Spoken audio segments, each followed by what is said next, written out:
ఏంటి రాలేదా కాలేజ్కి? బంక్ కొట్టా. ఏంటి బాయ్ ఫ్రెండ్తో మూవీకి వెళ్ళావా? లేదు, వాడు సప్లీ రాయడానికి వచ్చాం. వాడు ఎగ్జామ్ నువ్వు రాస్తావా ఏంటి? కాదు, ఎమోషనల్ సపోర్ట్ కోసం. అసలు నీలాంటి లవర్ అందరు అబ్బాయిలకు దొరికితే ఎంత బాగుంటుందో. థ్యాంక్స్, పెట్టే.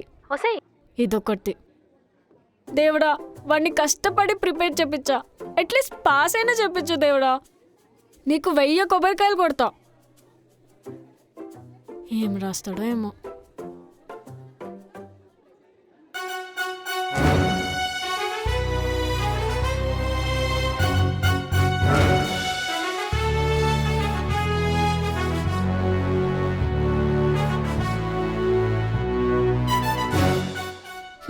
చూడు, డబుల్ సెంచరీ కొట్టిన కోహ్లీలాగా వీడి ఏదో కాన్ఫిడెన్స్.